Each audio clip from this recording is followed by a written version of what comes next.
Hey guys, tonight we begin with something cold, calculating, and surprisingly well documented. Justice in ancient Rome, not as a noble senator or toga-wrapped philosopher, but as you, dropped unprepared into a civilization where the wrong word, wrong tunic, or wrong parent could land you in chains. You're not a Caesar. You're not even a centurion, you're just you.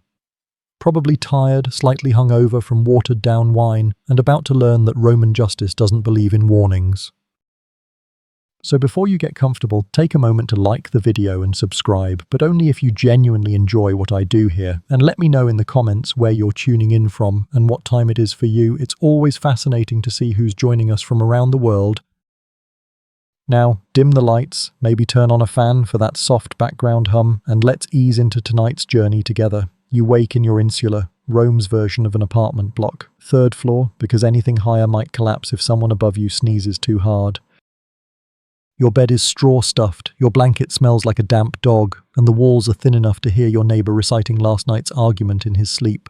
Outside, the city stirs, yelling, clanging, the faint shout of a man trying to sell olives and find his dignity at the same time. But your mind is on something else. Last night, you bumped into a merchant's cart. You apologized. He didn't care.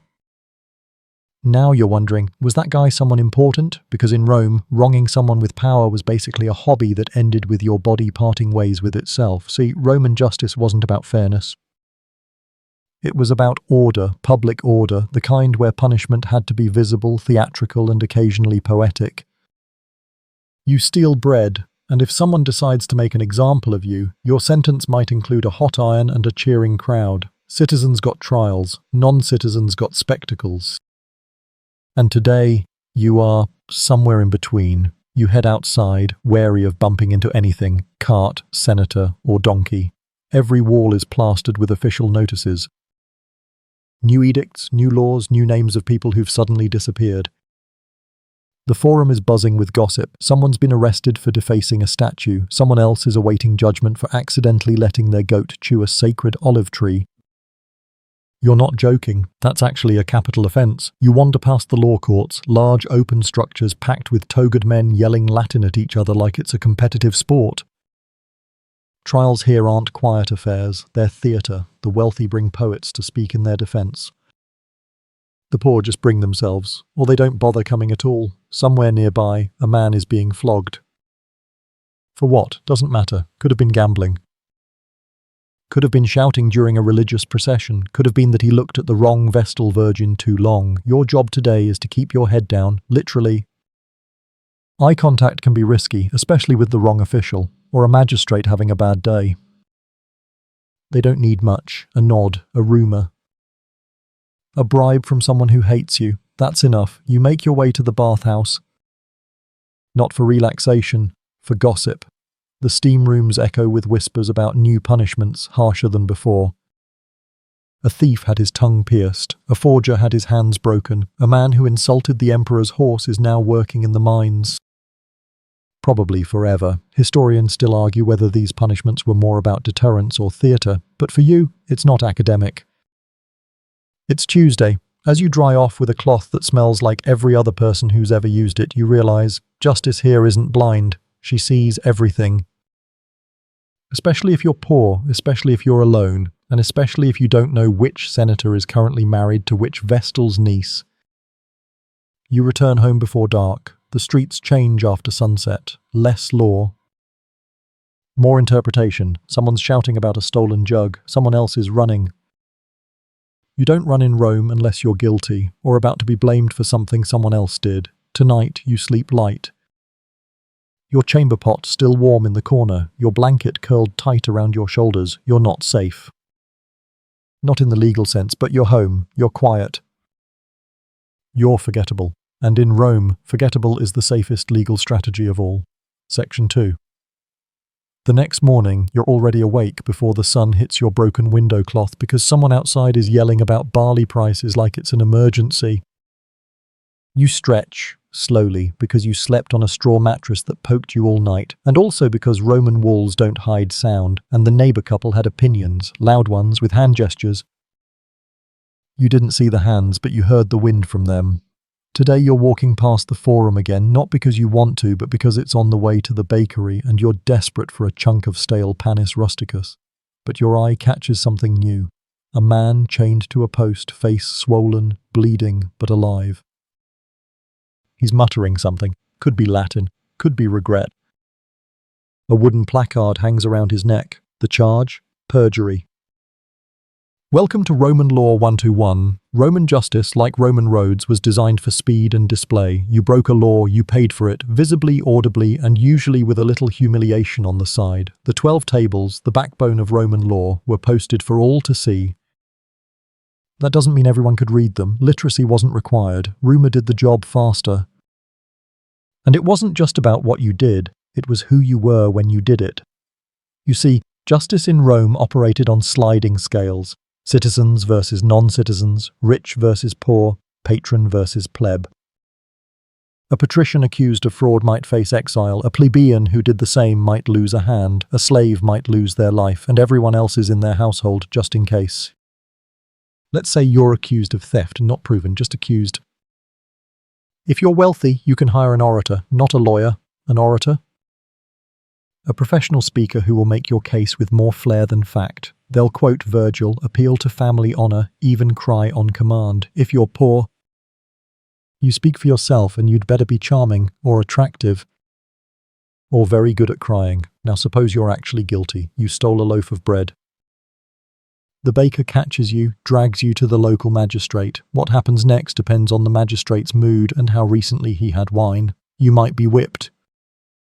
You might be branded, you might have your head shaved and be marched through the street with a sign that says thief. Why? So everyone sees. That's the point. Roman justice was public, very public. The idea was simple. If people see you suffer, maybe they'll behave. It wasn't about rehabilitation, it was about reinforcement. That's why, later that day, you stumble across a bizarre little drama. A man tied to a cart, being paraded through town while children throw cabbage at him. His crime? Lying in court. Not about murder, about the weight of a goat. He said it was 20 pounds. It was 23. The goat's owner was a friend of a senator. This isn't just about the goat. This is about order, and in Rome, order matters more than logic. You duck into a shady portico, trying not to get hit by airborne cabbage. A couple nearby is whispering about a senator's wife caught committing adultery. The punishment, not hers. His. He didn't divorce her fast enough. Yes, really. Rome's laws also dictated what you could wear. Purple for emperors, certain shoes for nobles.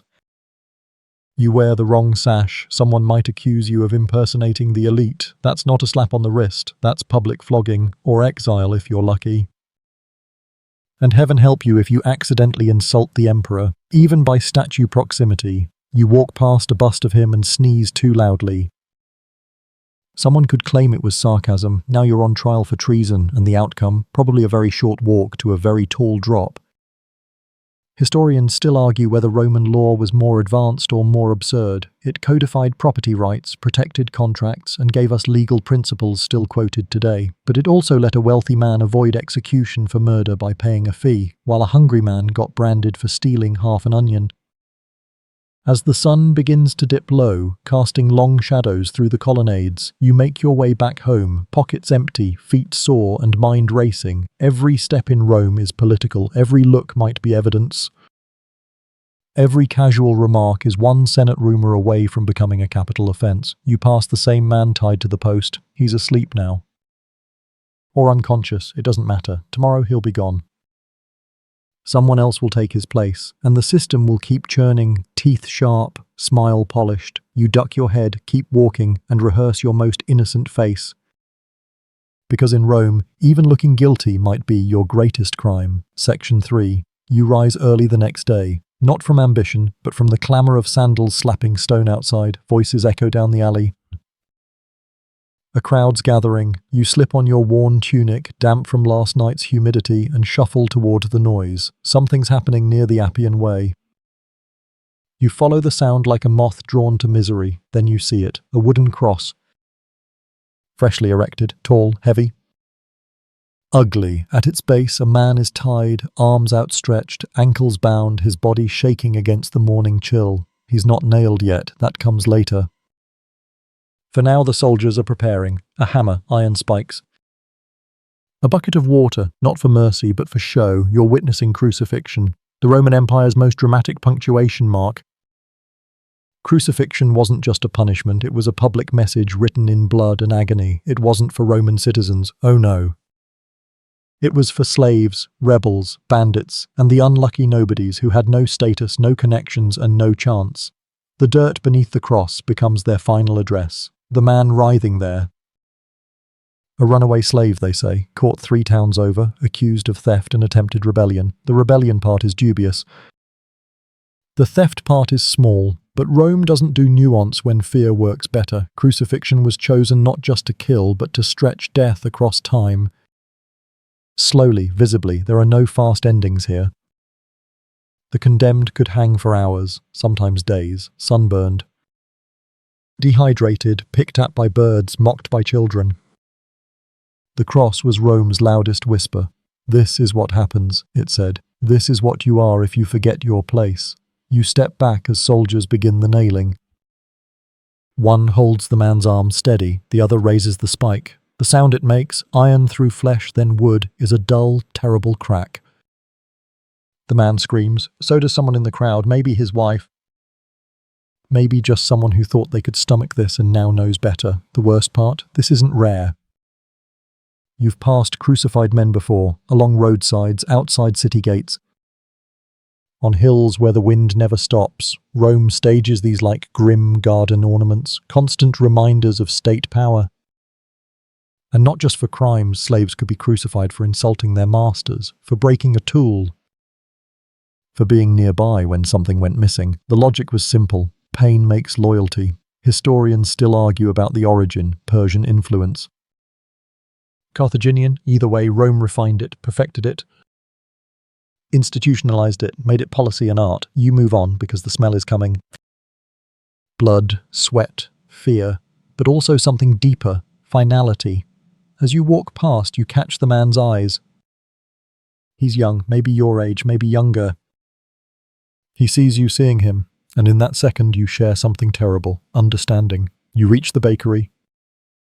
Somehow, people are eating like it's any other day, because it is. The world doesn't stop for a crucifixion. It just moves slightly to the side. The baker tells a joke while slicing bread. You laugh.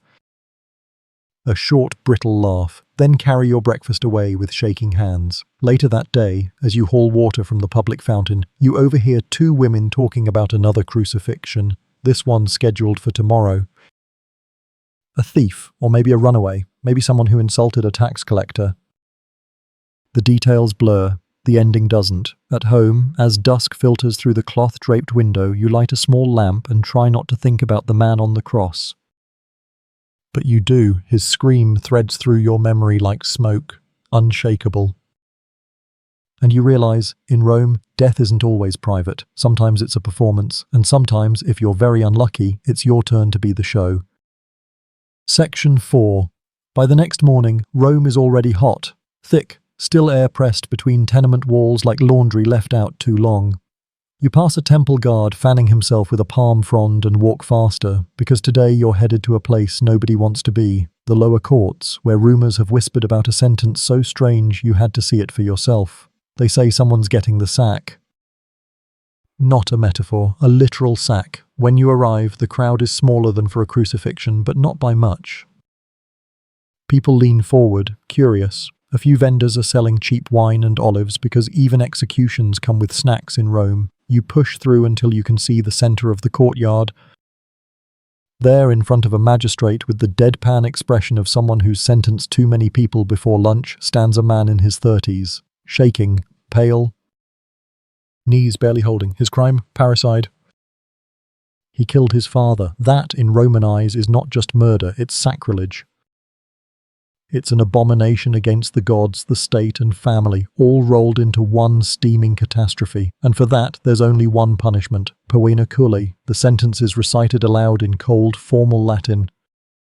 You don't catch every word, but you know the rhythm. The man will be sewn inside a leather sack, alive, with a monkey, a dog, a rooster and a snake. Then the sack will be thrown into the river. Yes, this was real. The logic, if you can call it that, was symbolic. A man who kills his father has denied the most sacred Roman bond, and so he is denied everything, light, air, land, and even dignity in death. Instead, he's sent off with chaos, trapped with animals who, in ancient symbology, represent madness, betrayal, rage, and venom. A small, twitching zoo of metaphors, clawing and biting as you sink into darkness. Historians still argue whether this was performed often or whether it was more of a legal threat, but at least a few documented cases prove it wasn't just theoretical. Today, it's happening again. You watch as officials struggle to wrangle the animals. The dog barks wildly, the rooster flaps in protest, the monkey screeches. Only the snake is calm, curled and quiet, waiting. The sack is laid out like a deflated nightmare, thick leather. Coarse stitching. You wonder how long it takes to drown in that thing, or if the animals get to you first. The crowd isn't sure how to react. Some laugh nervously, others grimace, a few leave. You stay, not because you want to, because you can't look away. Two soldiers begin to bind the man. He doesn't scream, he doesn't struggle. Maybe he already knows there's no mercy coming, maybe he's in shock, maybe he regrets it. Or maybe he doesn't. The animals are shoved inside first, the man is next. You hear one last sound as they stitch the opening closed, a short, sharp gasp, then silence, then splashing. The sack sinks quickly. You stare at the spot in the river until the ripples fade. The strange thing. There are no cheers, no jeers, just silence and heat. A punishment so bizarre it silences even the bloodthirsty. As you walk home, the day feels heavier, the sun too bright. You think about fathers and sons. About animals forced into rituals they never understood. About the way justice, when mixed with symbolism, turns into something surreal, something terrible. You wonder what happens to the soul in a sack, if the gods notice, if the river holds their memory. Or if they just disappear into the mud like every other whisper Rome tries to forget. Section 5. By now, you're used to the city sounding like a construction site having an argument with itself, but today, the noise is different, more controlled, more rhythmic. You follow the sound through twisting alleys and sun-bleached arches until you reach the amphitheatre, not the Colosseum, but one of the smaller ones where justice occasionally borrows a little drama from the gods of theatre. Inside, it's packed, not for a play. For an execution, you slip into the crowd shoulder to shoulder with bakers, soldiers, beggars, even a few senators hiding behind hoods. Everyone's here for one reason, to watch someone die creatively. Because in Rome, execution isn't always a solemn affair. Sometimes it's a show. At the center of the sandy arena stands a wooden platform. A man is being led up. He's been dressed deliberately in a costume. Today, he's playing a role. Not just a criminal, but a character in a story the crowd knows by heart. The crime doesn't matter anymore. Maybe theft. Maybe treason. Maybe just someone who angered the wrong official. His punishment, death by performance. Rome calls it damnatio ad bestias, condemnation to the beasts, but not just that. Not a wild animal loose in the pit. This is choreographed. This is theatre. You watch as costumed assistants, sometimes slaves, sometimes actors, act out a myth. Maybe it's Orpheus and the underworld, maybe it's Prometheus, doomed to suffer, and in the final act the condemned plays the part of the punished god or tragic figure. Then comes the real climax. The gates open. Out lumbers the star of the show, a lion perhaps, or a bear, or a pack of dogs trained to kill. The crowd leans in, the man hesitates, the beast does not. You don't look away, even when you want to, because everyone else is watching. Because not watching feels like rebellion. The animals do their work, the sand grows dark, the applause is scattered, not enthusiastic, but still there. You turn to the man beside you. He's eating grapes. He offers you one, casually. You decline. Historians still debate how often these theatrical executions occurred. Were they daily, monthly, reserved for festivals? But one thing's certain, they happened. There are records, illustrations, even programs written in crude graffiti. The line between punishment and entertainment in Rome was never thick. Often it didn't exist. You walk out of the arena through the back gate, past walls etched with chalk marks tallying wins and deaths. You can't tell which is which. Outside, a child is playing with a wooden sword, pretending to slay invisible beasts. He smiles. His mother laughs. You wonder what lesson he's learning. Back in the forum, people are already gossiping about the next execution. Rumor has it a man convicted of arson will be dressed as Hercules and burned alive in tribute. Apparently it's meant to be poetic. You stop for water at a public fountain and hear a senator mock a fellow official. He couldn't even stage a proper execution, he says. The audience left early. In Rome, death has a rating, a review. A crowd score. Justice is judged by its spectacle, and if you're caught in it, your last breath might come with applause. Section 6. The next morning, you find yourself walking near the Servian wall, where the smell of tannery smoke clings to the stone like old stories. You're not here for leather, you're here because word has spread. Another punishment is coming, but this one's not for a gladiator, not for a rebel, not even for a free man.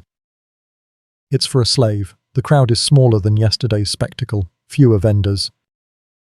Less chatter, more silence. At the center of the yard, 5 men are lined up, 4 standing still, 1 trembling. All slaves. One of them is accused of killing his master, nobody knows which one. Or maybe they do. Doesn't matter. In Rome, the law is clear. If a master is murdered, every slave in the household dies. Not questioned, not investigated, just executed. Because the logic of Roman slavery isn't built on fairness, it's built on fear, total overwhelming fear. You watch as the soldiers prepare. The slaves aren't bound. They don't need to be. The hopelessness holds them in place like iron. No amount of pleading will change this. The law was written centuries ago, and Rome doesn't revise its cruelty. It refines it. Historians still argue whether this law was ever resisted. Some accounts suggest rare cases of public mercy, often stirred by mass outcry, but not today. Today the crowd is quiet, numb, or maybe just tired of pretending this is unusual. You can feel it, the tension in the air, the heaviness in your stomach, the wrongness of punishing the innocent just because they might have known something. But to the Roman elite, that's the point. Slaves are supposed to live under constant threat. That's what keeps them obedient. The executions begin, one by one. You flinch at the sound. A woman near you starts crying, not loud, just small sobs into her scarf. Someone tells her to leave. She doesn't. One of the condemned looks straight ahead as the others fall. His face doesn't move. Not fear, not anger. Just something deeper, resignation soaked in centuries of silence. You think back to the man who played Orpheus yesterday, mauled in the name of theatre, and you realize this is worse. Because there's no myth, no poetry, no performance, just cold, procedural killing. Back in the city, the gossip returns. Not about the slaves, but about the magistrate's robe, slightly stained, someone says, unprofessional. You want to scream, but all you do is exhale. Later, you overhear 2 merchants laughing. One says, "Well, that'll teach them to keep their master alive." The other replies, "Should have slept with one eye open." You don't laugh. At home, you sit in silence, eating yesterday's bread with stale cheese and wondering how far Rome's cruelty can stretch before it breaks. Then you remember, it doesn't break. It bends people, and slaves, by law and by tradition, aren't people, not really. Not in Rome, they're property until they're not. And when they're not, they're warnings. Section 7. Today you take the long route to the market, past the tanners, the fishmongers, the shouting street poets, and stumble across a punishment already underway.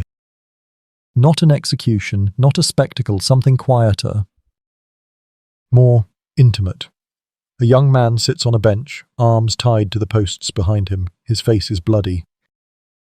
Not from a blow, but from a burn. A fresh mark has been branded just above his left cheekbone, still smoking faintly.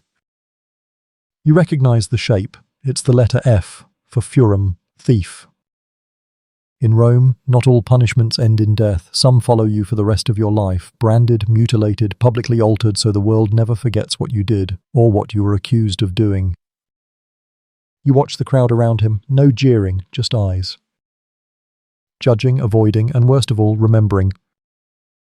That's the real sentence. The mark is less about pain and more about permanence. His crime?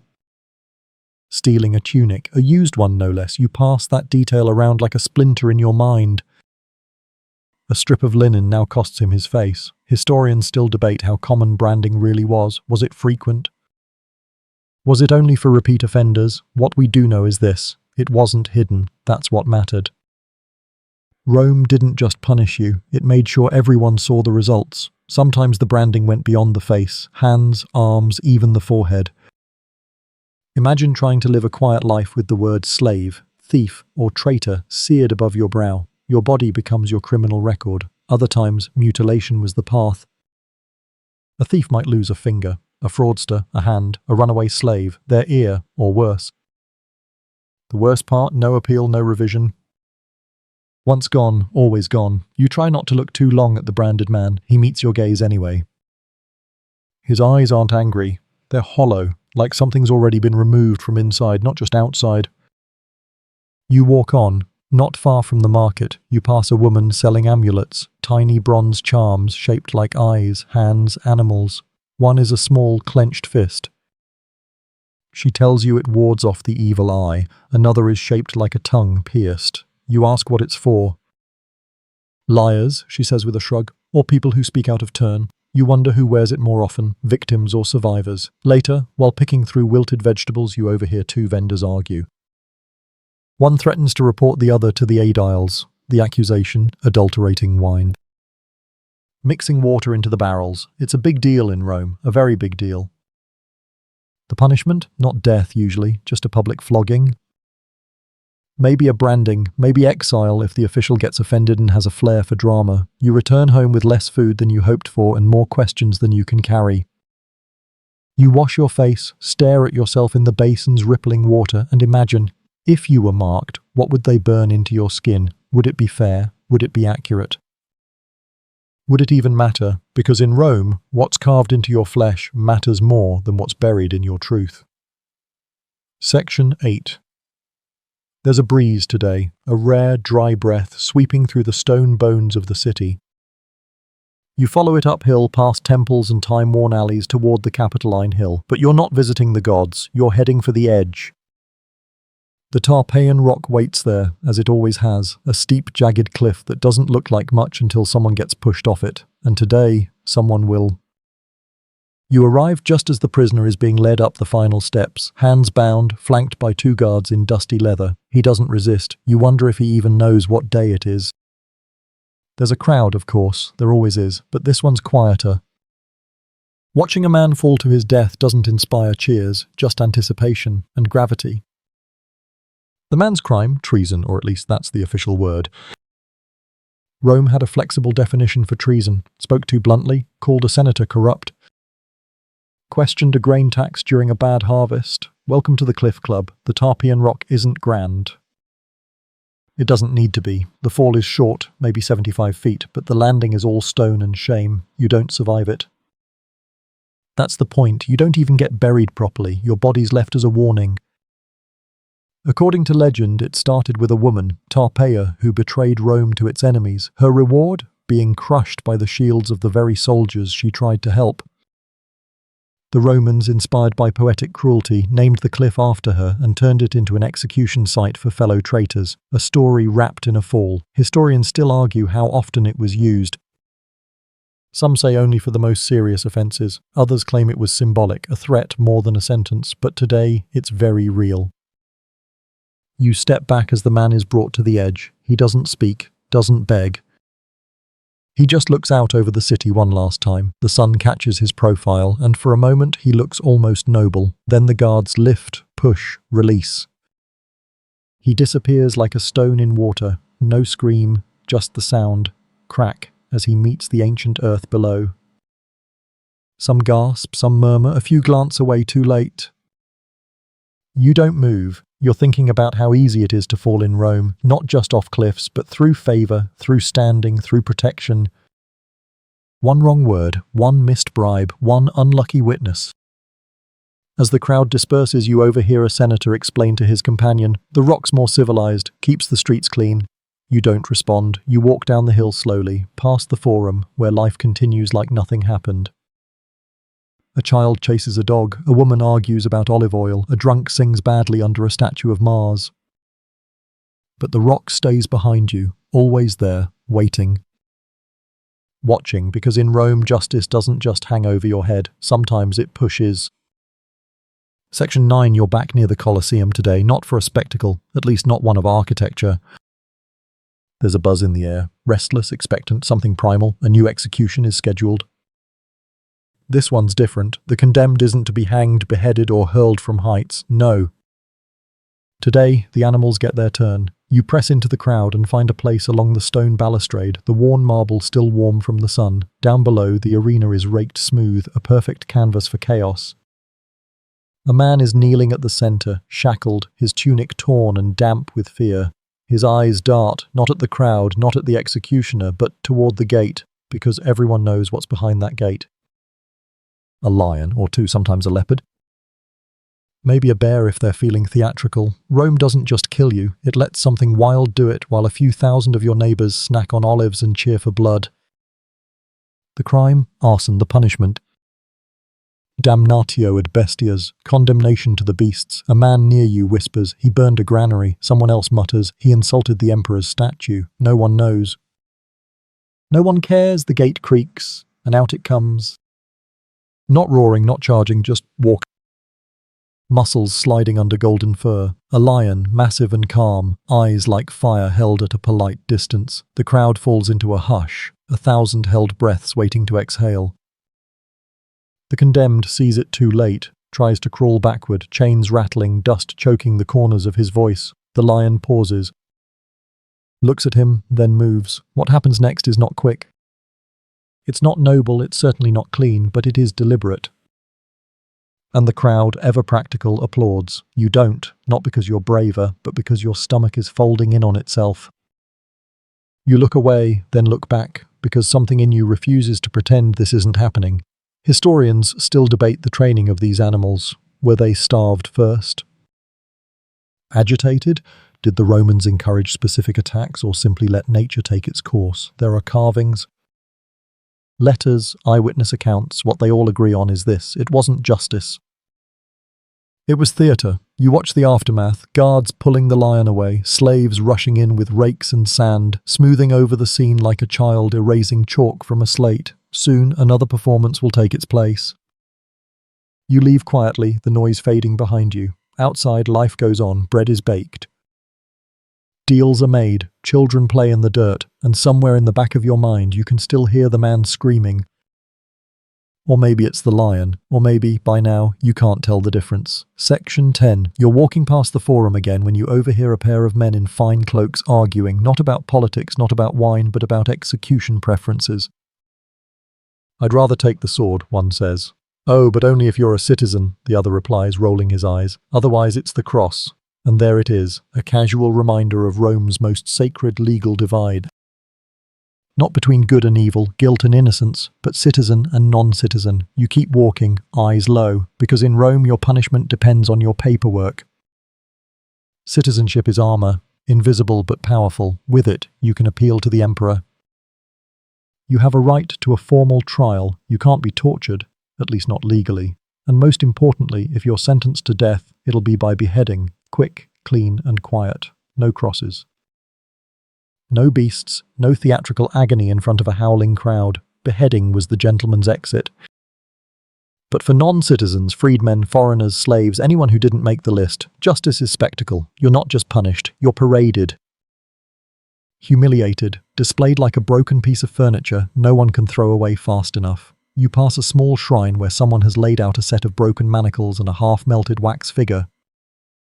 A street offering. You've seen these before. Silent prayers to escape attention, to avoid false charges, to pass unnoticed by Rome's ever-watchful gaze. The irony is brutal. In this city, invisibility is safety. Historians still argue over how strictly these citizen protections were enforced. In theory, any citizen could demand a trial. In practice, corruption, favoritism, and bribery made that right squishy. If a magistrate didn't like you, or if you weren't Roman enough, your neck might meet something other than a sword. One famous case stands out: St. Paul. As a Roman citizen, he was spared crucifixion. Tradition holds he was beheaded. Quick. Legal, clean, a privilege wrapped in finality. Meanwhile, Peter, no citizen, was nailed to a cross, upside down, in a grim punctuation mark that only Rome could dream up. You pause at a stall selling writing tablets. The vendor, an old man with shaky hands, points to a fresh wax slate. Perfect for citizenship papers, he jokes. You don't laugh, because you know there's a price for everything here, especially identity.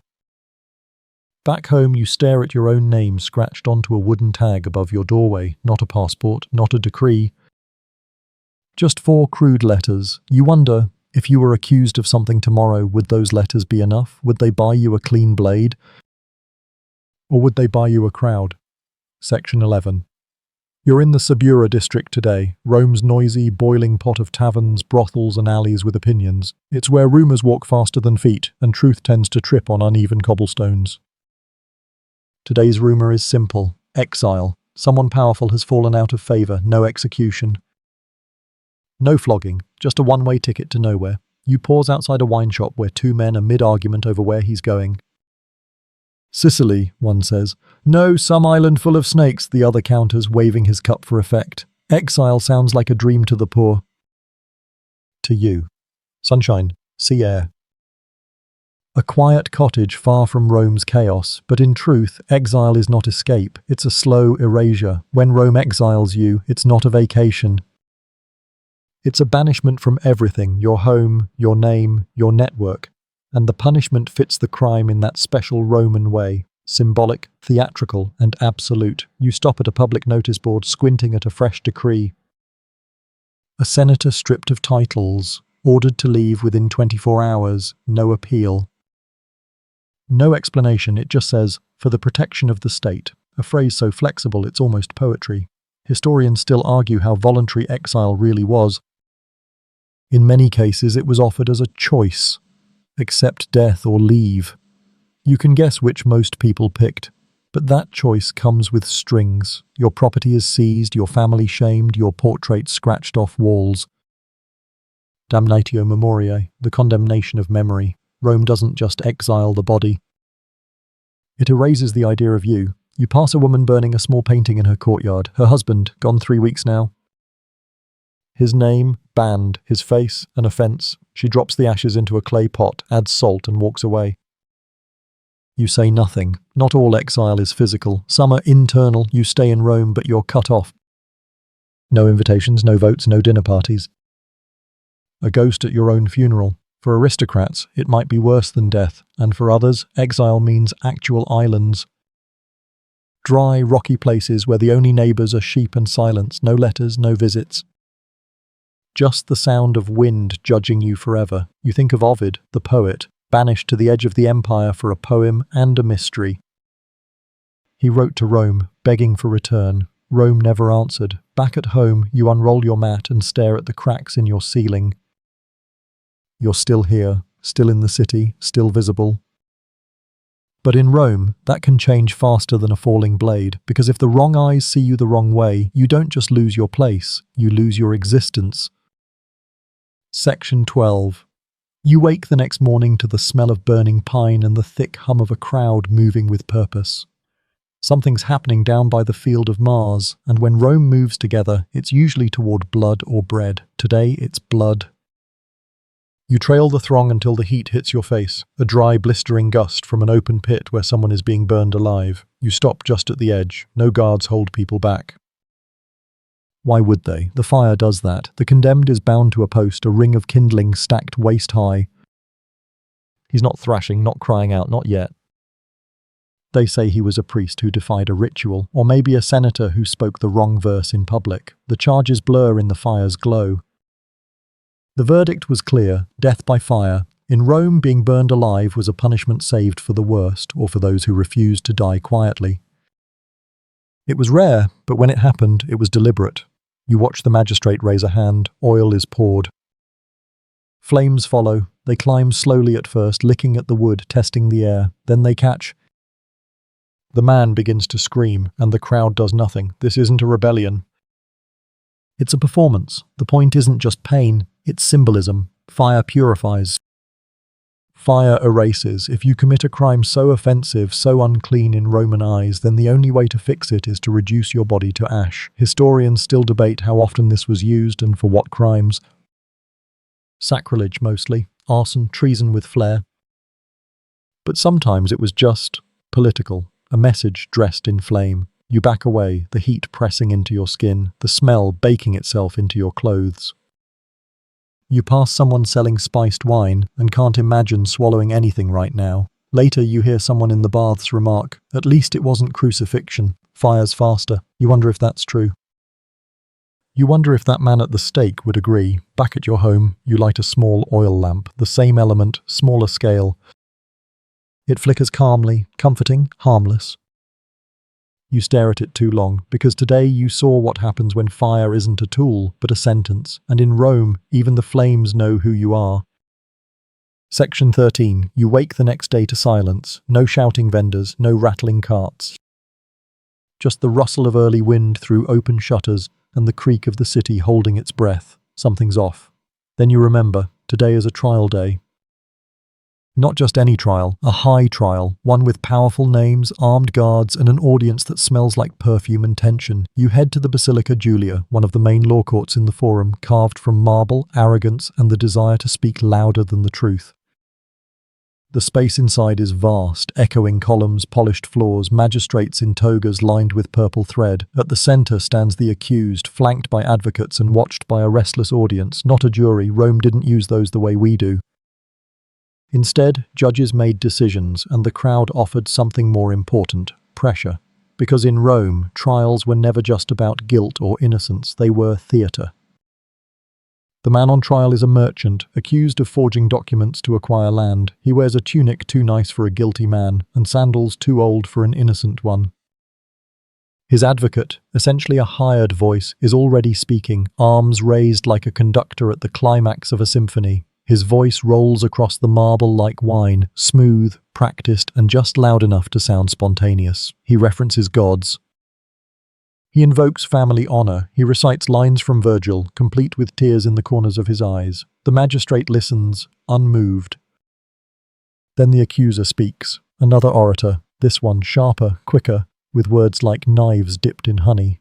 He smiles as he presents his evidence. A scroll, a witness, a nod from a man in the back who clearly wishes he weren't there. You notice something curious. The crowd murmurs not at the evidence, but at the delivery. A clever pun lands better than a sworn testimony. An insult gets more nods than an affidavit. It's a trial, yes, but it's also a showdown.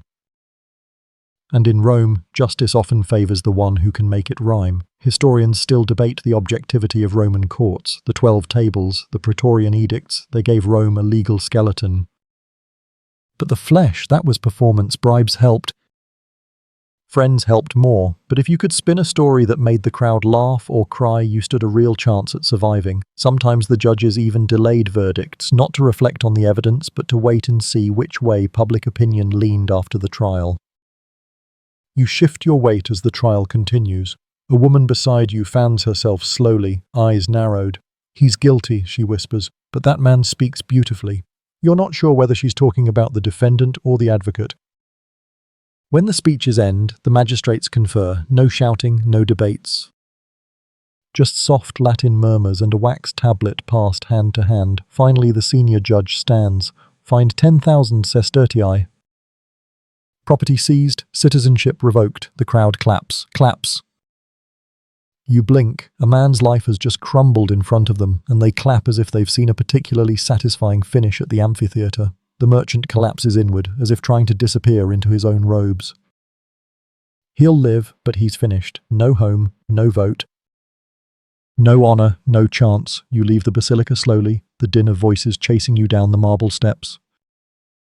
One group argues about the advocate's phrasing. Another jokes about how poor the merchant's sandals were. Not one person mentions the documents. Or the fraud, or the truth, because in Rome truth is secondary. What matters is how well you speak. You buy a cup of watered wine from a boy who's clearly undercharging, and you sit beneath a statue of Minerva, goddess of wisdom, justice, strategy. She watches the forum with stone eyes. You wonder what she thinks of all this. Maybe she'd say that justice isn't blind in Rome, it's just busy. Distracted, impressed by metaphors. You finish your wine, set the cup aside, and walk home past more scrolls nailed to wooden boards, names listed, cases pending, charges mounting. And for a moment, you picture yourself there in the center of it all, the accused, the orator, the witness, the audience, because in Rome you're never far from the stage. Section 14. You're in line for bread when the shouting starts, not the usual kind, not a vendor haggling or a cart stuck in traffic, but a raw, sharp bark that cuts across the plaza like a knife. Two guards drag a man through the forum, his tunic soaked in sweat, his face pale, his wrists raw from rope. He's not struggling, not crying, just walking, like someone who's already left his body behind. You hear one word repeated, confessio. Confession, but not the voluntary kind. This is Rome. If a confession is needed, it will be extracted. The man is hauled into a side building, the kind with thick walls and no windows, the kind people don't come out of quickly.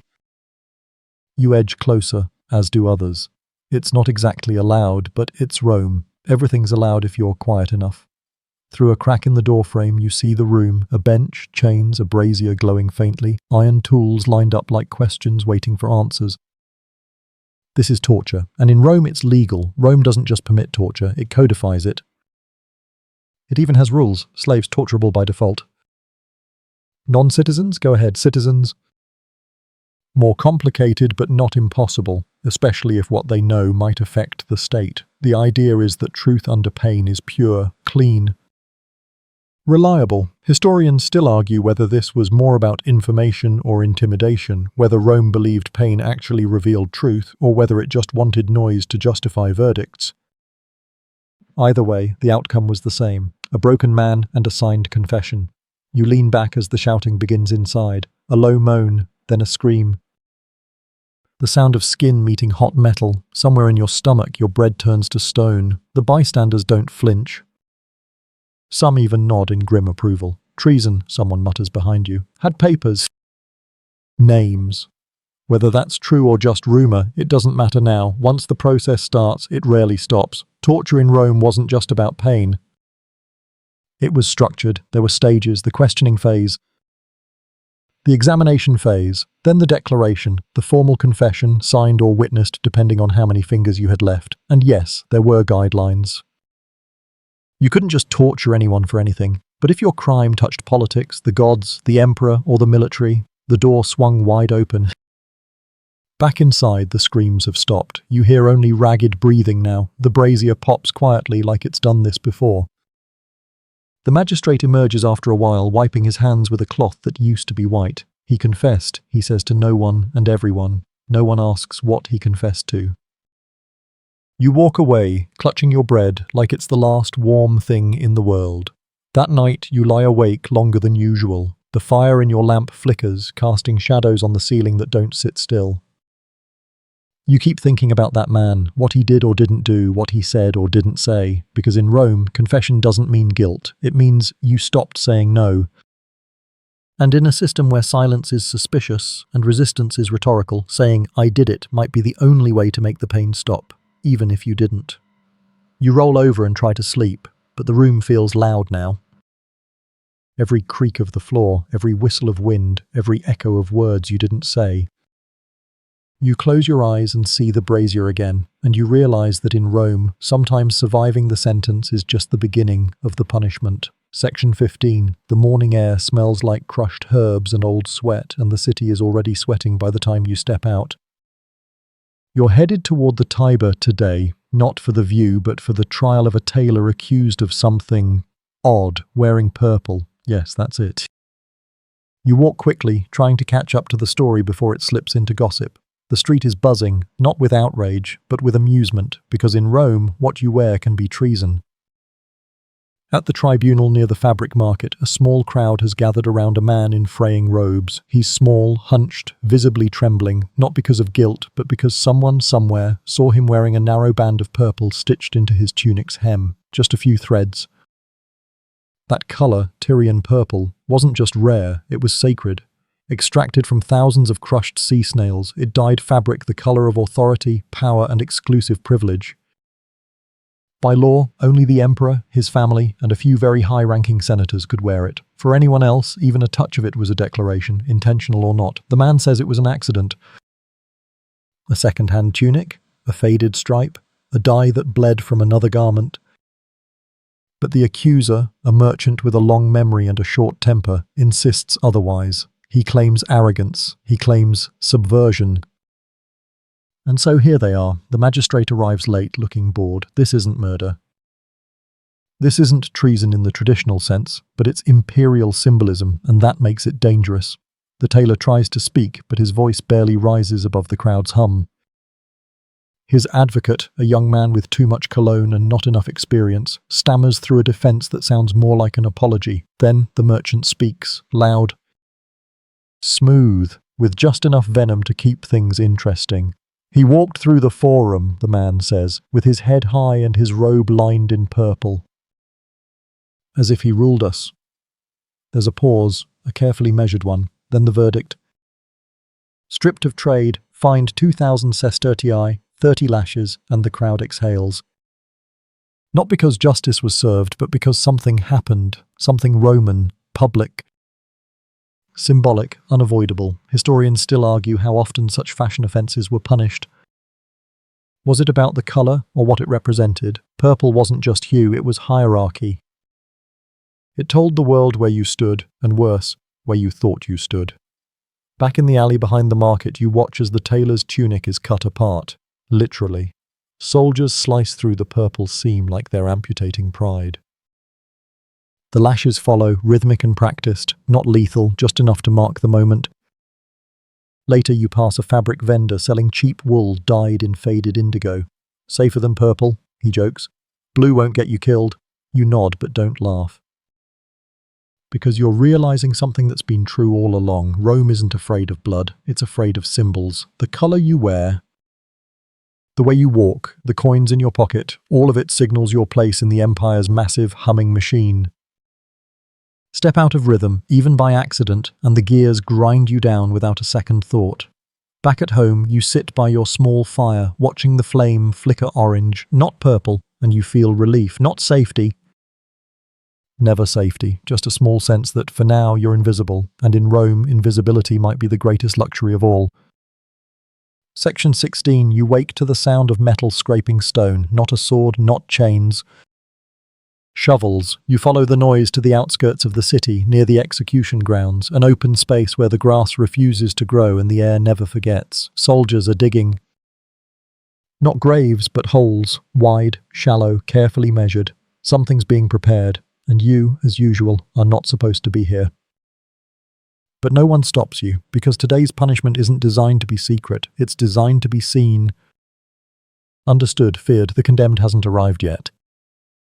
But you can see the tools already set out. Stakes, a scaffold, coils of rope, leather straps, an axe, 2 buckets, and a scroll listing names and charges in spidery handwriting. Execution in Rome was never improvised, it was logistics. Behind every punishment was an army of workers, diggers, binders, record keepers, assistants to clean up, sometimes even musicians. Everything had its rhythm, nothing was wasted. You've heard stories, how timing mattered. Executions were often done in the morning to allow the blood to soak and settle by night, how the sun should be behind the magistrate's shoulder when the sentence was read so that his shadow fell over the prisoner like fate.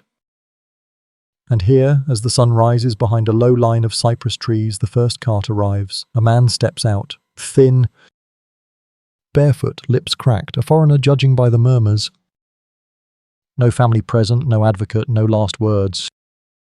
The guard reads from the scroll: theft, flight, second offence, public disorder. Sentence, strangulation, followed by beheading. 2 punishments, not unusual. Rome liked to layer its justice like an overcooked stew, just to make sure nothing was left raw. The strangulation would silence, the beheading would erase. You notice too that the ropes are freshly braided, the axe has been oiled, this is not passion. This is procedure. Historians still argue about whether these dual punishments were legal overkill or ritualistic cleansing. Some say it showed respect, death before mutilation. Others say it was fear, pure and cold. Rome didn't trust a man to stay dead unless he was very, very dead. The man kneels. One guard loops the rope, another steadies the post, a third holds the axe. You want to look away, but you don't. The rope tightens. His eyes bulge, his body thrashes, then wilts. The rope is unknotted. He slumps forward, lifeless, and still they do not pause. The axe rises. You hear the crack before the thud, and then silence, thick and fast, like the space after a lightning strike. The head is placed in one of the buckets. Not carelessly, with precision, because the records will require proof. A clean cut meant the executioner had done his job well. A jagged one meant questions. The workers begin cleaning. Scrubbing the post, washing the blade, smoothing the dirt. In Rome, death was a scene, but never a mess. You linger as the next name is read. Another prisoner steps forward. Back in the city, no one speaks of this, but everyone knows. The city runs on fear the way aqueducts run on slope and gravity. Quiet, constant, unseen, until it spills. You stop at a fountain to rinse your hands. The water is cold, not clean exactly, but enough. You glance at your reflection in the surface and ask yourself the question Rome forces into every citizen's mind. If it were me, how would they do it? Strangulation. Beheading? Or worse, the thought doesn't linger long. It doesn't have to, because in Rome the machinery of death is always oiled, always warmed up, and always waiting for the next name on the scroll. Section 17, you're walking through the Palatine district, where the streets are quieter, the marble cleaner, the sandals newer, the people here wear their dignity like armor. Voices are low, laughs are rehearsed, everything feels controlled. Except today. Today, something ugly has made its way past the gates. There's a procession moving slowly through the street. A man walks at its center, barefoot, bloodied, his hands bound behind him. His tunic is in tatters, his head shaved unevenly, his face smeared with some kind of ash or paste. Around his neck hangs a wooden placard etched with a single word, Falsarius. Forger. The punishment isn't death, it's humiliation, because Rome knew something no sword could teach, that shame could outlive pain, that a crowd's laughter could cut deeper than an axe, that breaking a man's soul in front of others might keep them in line better than any gallows. As the forger stumbles past, people jeer. Not violently, almost casually, a fruit vendor tosses a fig at his feet. A child points and giggles, an old woman crosses herself. This is not a mob. It's an audience. You follow them, not sure why, maybe to see where it ends. Maybe because Rome has trained you to keep watching, even when you want to forget. They take him to a platform at the edge of the forum. A speaker announces his crime, faking land deeds, forging a senator's seal, lying to the law. The crowd doesn't cheer, it chuckles, shrugs. Rome is no stranger to corruption, but when caught, the punishment must be seen. They make him stand for hours, on display. People walk past, judging, forgetting, remembering again when the light catches the placard just right. Later, a slave approaches with a red-hot brand. 2 guards pin the man down, press the iron to his forearm. The smell reaches you before the scream does. When it's done, they shove him to the ground and leave him there, shaking, crying, face buried in the dirt. Historians still debate the use of public shaming in Rome. Some call it civic theatre, others psychological warfare, but it worked, it made examples. It painted failure not just in blood, but in memory. You passed the platform that night. He's gone now. But the sign remains, propped against the railing, still readable. Tomorrow, someone else will stand there, and no one will ask what happened to the man from today, not because they don't care, because they've seen too many. Back home, you stare at your hands, clean, intact. Anonymous. You think of all the things Rome can take from you without ever touching a blade, your name, your trade, your face, your place in line, because in Rome, you don't need to die to disappear. Sometimes they just turn you inside out until you're still breathing, but not really living. Section 18. By now, you've seen a lot. Iron, fire, rope, claws, the slow grinding wheel of justice. But some sentences unfold behind doors, away from the sun and the spattered sand. Some are handed down not for the crowd, not for the forum, but for silence. Today, you follow the scent of dust and dampness through a narrow alley near the Mamertine prison, Rome's most infamous underground cell, a place where the sentence is not spectacle, but absence. The condemned man today isn't a runaway slave or a petty thief. He's someone powerful once, maybe still, in name. A disgraced magistrate, accused of treason, abuse, possibly both. The charges are vague, the punishment is not strangulation. In the dark, you wait near the outer gate as the guards bring him in, wrapped in a cloak that hides everything but his feet. No crowd. No speech, just 2 lictors and a scroll. The prison keeper meets them at the door. Says nothing, just nods. You've never been inside the Mamertine, but you've heard. It's not a dungeon, it's a hole carved into rock, barely tall enough to stand, cold even in summer, damp year-round. You're lowered into it like an offering, and when they close the trapdoor above, the world ends. He'll be led down into the chamber. He'll see a rope or a pair of hands. He'll be told to kneel, and then nothing. Historians still debate how often this method was used. Some say it was reserved for the powerful as a mercy. Others say it was used to quiet the inconvenient, those whose names were still too loud to be crucified in public. You glance down the side of the building. A narrow ventilation slit lets in the faintest sliver of light. You hear nothing, not even a final prayer. When the guards emerge 20 minutes later, one of them has a blood stain on his sleeve. He doesn't wipe it off. The prisoner is never brought back out. No funeral, no pyre, no stone. Just removed. You pass a wall nearby etched with dozens of names, scribbled, scratched, faded. Maybe he's among them. Maybe not. Maybe his name was too dangerous to be remembered at all. They say this is the cleanest way. The quietest, but to you it feels heavier, like a lid on a box that will never be opened again. Back on the street, a vendor is shouting about fresh olives. 2 children chase a dog. A man plays a reed pipe badly but enthusiastically. Life moves, Rome moves, the prison stays still. You wonder what it's like in that dark room, if the man was afraid, if he begged. Or if in the end he accepted it, because in Rome endings are not always dramatic. Sometimes they're just final. Section 19. You wake before dawn, uneasy. There's a heaviness in the air, thick, quiet, like the city is holding its breath. Something has shifted. Word spreads quickly. The emperor has ordered a damnatio memoriae. You've heard the phrase before, condemnation of memory, but until now it's felt abstract, poetic even. You thought erasure was something time did slowly. But in Rome it can happen by decree. You walk toward the forum, where a group has already gathered around a statue that no longer has a face. The sculptors came at night. Chisels, ladders, silence. They didn't topple the figure, just carved away the eyes, the mouth, the inscription. A marble ghost remains.